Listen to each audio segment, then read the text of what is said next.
Hey, morning. Well, it's Saturday morning. We're downtown Vancouver right now. It's about 40 degrees out, but nice and sunny. Good day for a ride.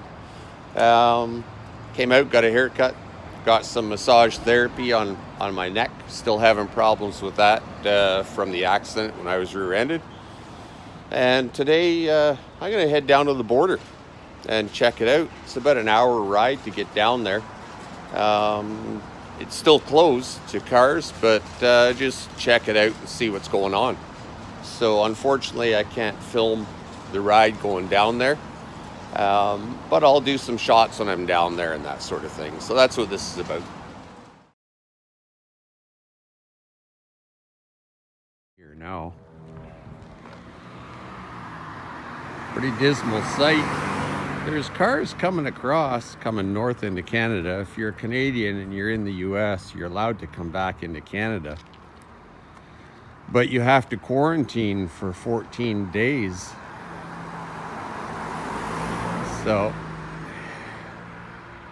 it's a pretty dismal sight here right now. Yep. This is at the border crossing from British Columbia into Washington State. So just across the border down there, about a mile, is Blaine, Washington. This is the Peace Arch border crossing. And there's another border crossing just about 3 miles east of here, and that's cars can cross, but primarily that's where the trucks go. But normally a real busy place.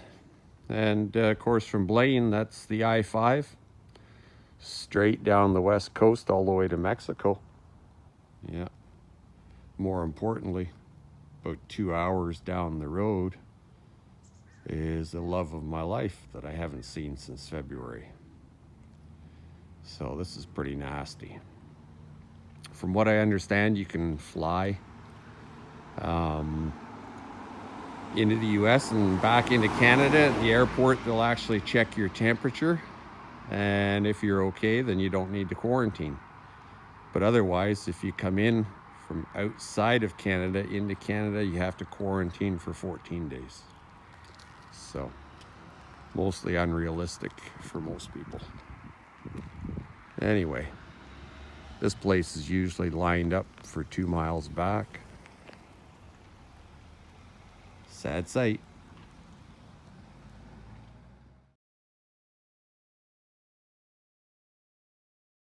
So there's actually a park here. It's called Peace Arch Park, and it's pretty famous. It's right in between the Canadian border and the US border, which is about a half mile apart.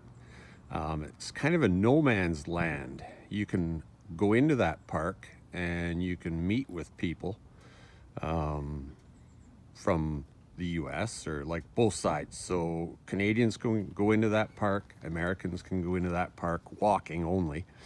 And at the beginning of COVID, it was pretty popular. Families that were separated by the border closure, they would meet in that park just down the road there and spend the day together and so on. And then they soon closed that, so there's a security guy way over there. I don't know if you can see him or not. Gonna zoom in. Anyway, he's planted himself over there and stopping people because that park is closed. I heard that there's some other park somewhere around here which is actually a US soil in Blaine, but you can actually walk to it from the Canadian side, and the American immigration pretty well turn a blind eye to Canadians walking into that park. That was a while ago too, so they may have finally figured out a way of stopping that from happening. Wow, now this is so interesting. I'm not going to film the people a lot because let them have their privacy, but this is Zero Avenue on the Canadian side. That park you're looking at right there with all these tents and stuff set up for the daytime, all these people, these are families that are meeting from the US and Canada, And you can access this park from the US side, which is just across on the other side there. And of course, I'm on Zero Avenue in Canada. And so here you are, families getting together, separated by COVID, and both sides of the border, and spending some quality time together. So everybody's happy. Wow, this is awesome. Well, I guess that's it from the border here.